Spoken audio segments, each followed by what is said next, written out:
and welcome back to the channel. My name's Holly and I'm a trainee clinical psychologist in the UK. Today we are going to be breaking down my 4 favourite research books for psychology that got me through the doctorate, and I'm bringing you this as someone that really needed quite a lot of help from research around researchy things.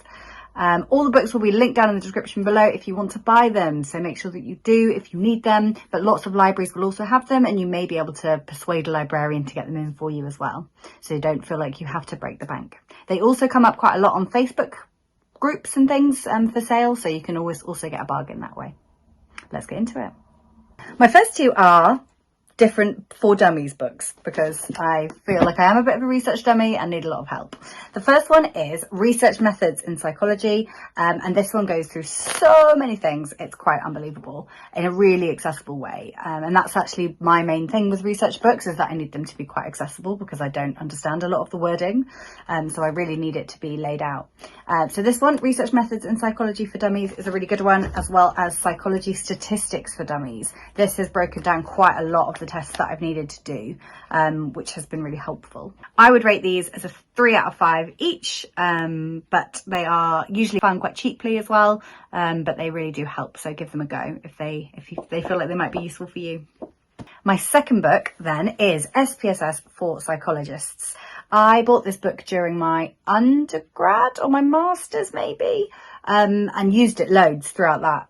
Even though it's fairly simple research I was doing, I still really didn't understand what I was doing, so I needed a lot of help, particularly on SPSS. But it has been so helpful from the DCLIN. Actually, all of these tabs are from the DCLIN. So I needed it for logistic regressions. I also have it in there for t-tests and ANOVA and chi-square. Really quite basic things that I probably should know, but don't. I would rate this one as a 4 out of 5. I have found this so helpful, particularly when I was doing my logistic regression for my service improvement project. And it does have some really useful exercises to give you a bit of background as to why those tests are chosen. It's very informative, but next to the next book that I'm going to recommend, it's a bit drier. And you're kind of going there for the facts, really. And I think you probably do need to have some understanding of research and a little bit. This is really helpful for specifically what you do in SPSS. And I know they do updated versions when new versions of SPSS come out as well. So this is a absolute must if you're doing SPSS, I would say. So I would rate this a 4 out of 5. And my final book. I don't think it's possible to do a psychology research textbook rundown without Andy Field. He truly deserves a little bit of my DCLIN, probably, and probably quite a lot of other people's degrees as well. So the one that I was using is this one. It is Discovering Statistics Using SPSS, and it is brilliant. It's a very thick boy, but it is brilliant.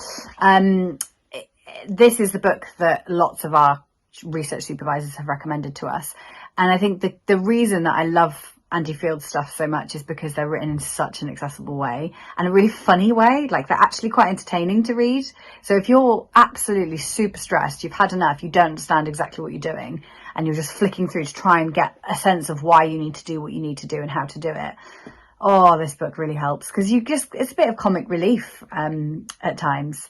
So I think this book particularly, and the later versions of it as well, are really helpful for understanding which analysis to do, and why, in a really non-dry, useful, funny way. And also around practicing the analysis that you really need to understand. It helps you it goes through step by step. It's really easy to follow, and also you can have a little bit of a laugh as well. So I would rate this a 5 out of 5. I will never ever be getting rid of this book. It is absolutely my all-time fave, and I think I'll use it hopefully in the future when I'm a research supervisor, if that ever happens, because I'm definitely going to need Mr. Andy Field with me as well. So let me know which books have helped you in your studies and in your research. Pop it down in the comments below and share your knowledge with everyone else that likes to get involved. Thank you so much for watching, and I'll see you next time. Bye bye.